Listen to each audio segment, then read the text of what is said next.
Senhor esteja convosco. Proclamação do Evangelho de Jesus Cristo segundo Mateus.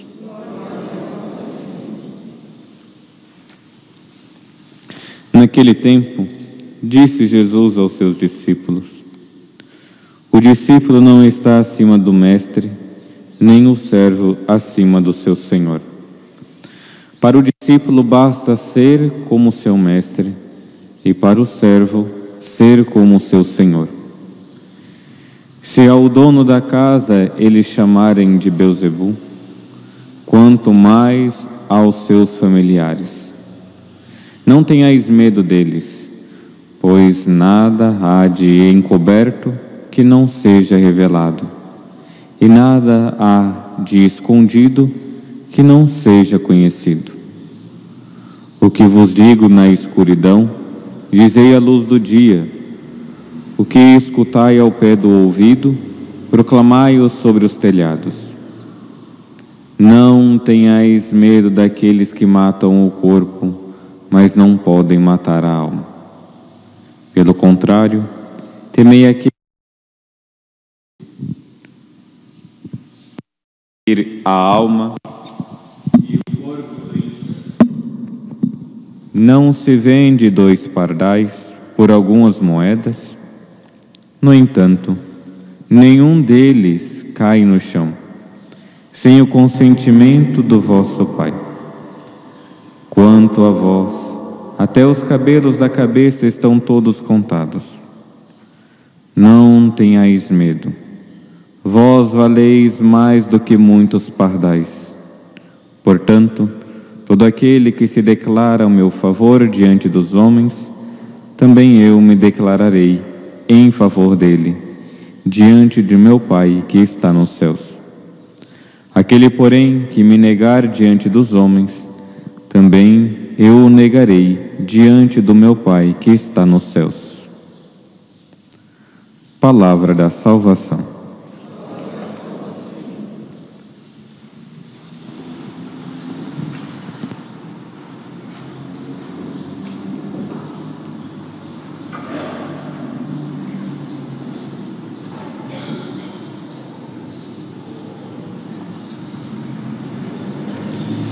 Queridos irmãos e irmãs, celebramos a memória de São Boaventura,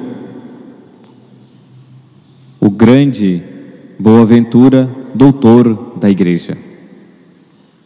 Quando nós pensamos na ordem franciscana, depois do fundador de São Francisco, São Boaventura é ali o grande, ou melhor, organizador de tudo dentro da ordem dos franciscanos.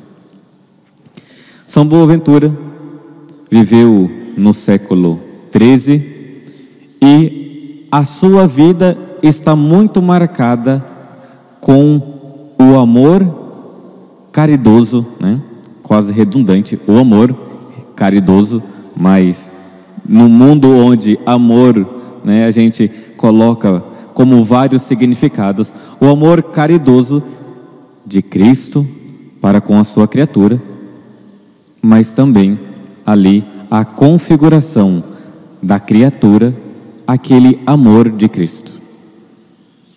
Ele, que nasceu e teve um problema de saúde, o seu pai era médico, mas não conseguia sarar, não conseguia fazer as coisas para o seu filho voltar à vida direito.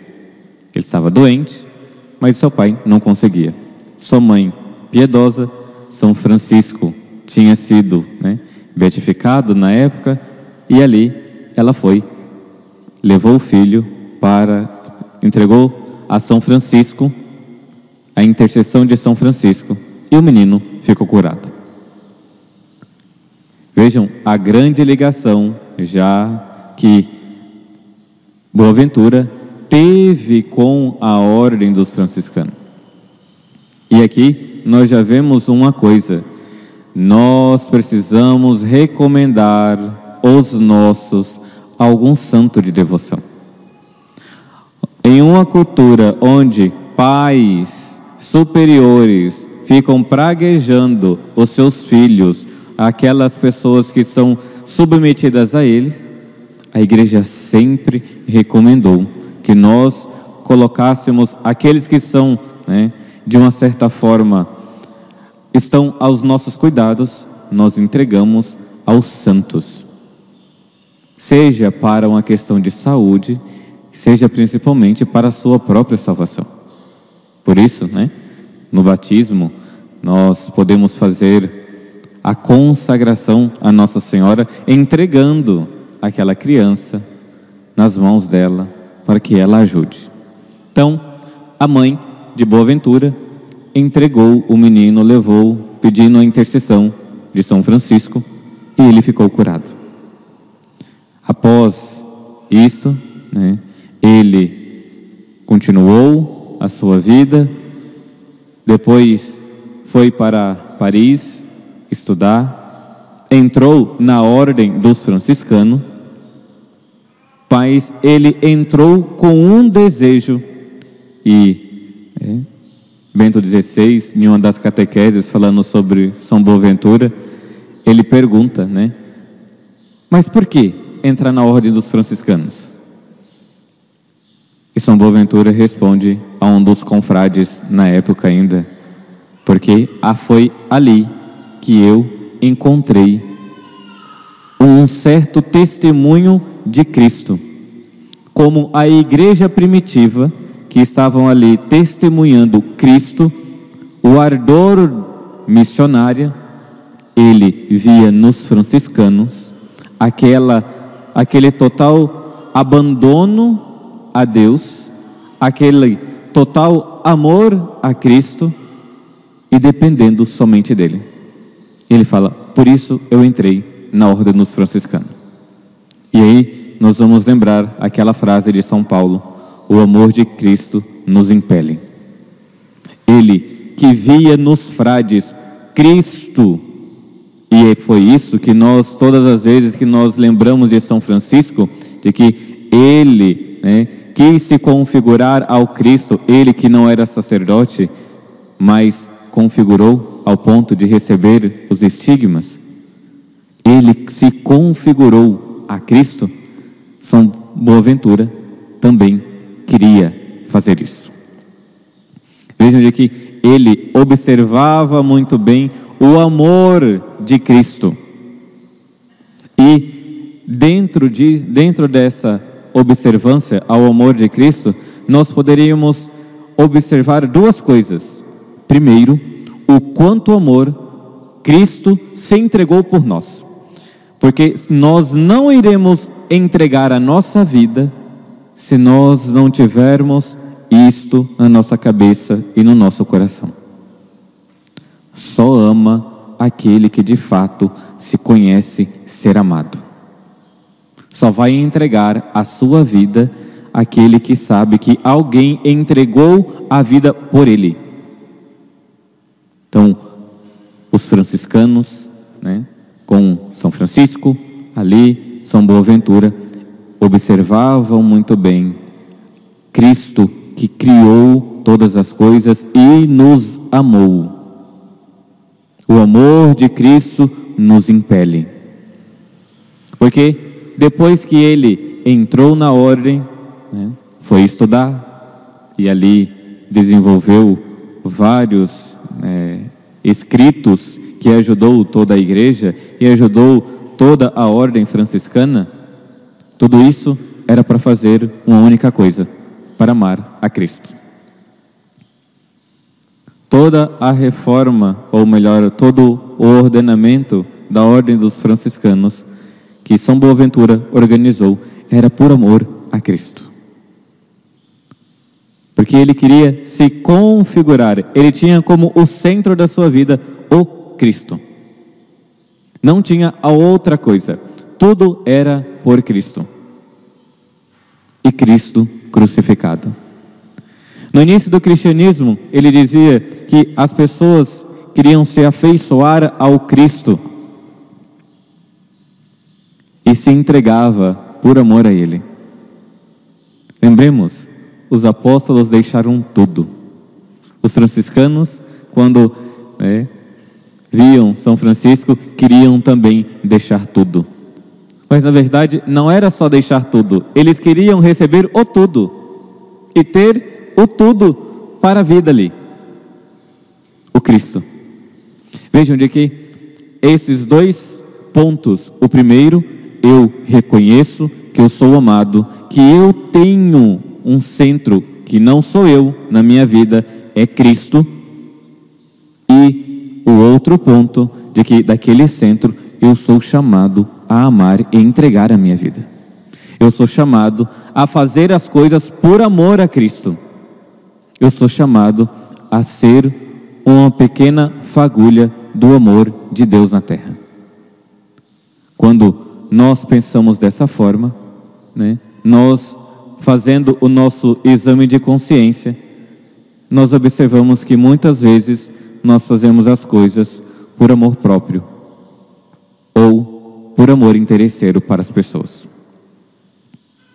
O amor de Cristo nos constrange? Sim, porque o interesse próprio deveria ser ali esmagado e ter uma única coisa: o amor dele. Depender somente de uma coisa: do amor dele. São Boaventura, que fez tudo isso, o grande doutor seráfico, que é assim que é chamado, o grande doutor que amou, se entregou até o fim da sua vida. Morreu depois, em 1274, após o concílio, se eu não me engano, de Lyon. São Tomás, que era da mesma época, morreu indo para o concílio. São Boaventura morreu após o concílio. Vejam de que esse grande homem, esse doutor da igreja, nos ensina a ter um amor ardente. Mas esse amor ardente só vem do próprio Cristo. O ser humano, ele ama, mas ele ama até os limites dele. Chega o ponto que ele não quer mais amar. Cristo, ele se entrega por completo. Quando São Paulo diz, não sou eu mais que vivo, mas é Cristo que vive em mim, é que ele entendeu e sabe que a entrega dele não é mais somente algo humano, mas é a graça de Deus fazendo com que ele se entregue. Como São Boaventura, São Francisco, todos os santos, a graça de Deus fazia com que eles se entregassem por amor, não ficando preocupado com as situações, mas lembrava que tudo aquilo era por amor a Deus e se entregavam. Que grande graça vermos que a igreja nos dá esses grandes doutores para que nós, ao observar a vida deles, também supliquemos sobre nós. Sim, o amor de Cristo nos constrange.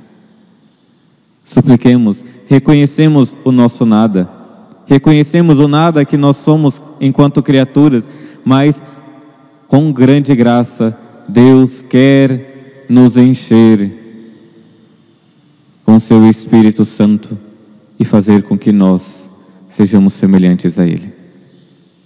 Como São Boaventura, o doutor seráfico que amava, que nessa Santa Missa nós possamos suplicar esse amor. O amor que nos purifica, o amor que nos tira do nosso egoísmo, o amor que faz com que nós enxergamos o que é o erro e queremos o bem, o amor que faz com que nós queiramos ser semelhantes ao Cristo. No Evangelho nós escutamos, basta para o servo ser semelhante ao seu Senhor. São Boaventura, São Francisco se configuraram a Cristo. Que nós também, por intercessão da bem-aventurada Virgem Maria, possamos nos configurar a Ele. Louvado seja nosso Senhor Jesus Cristo,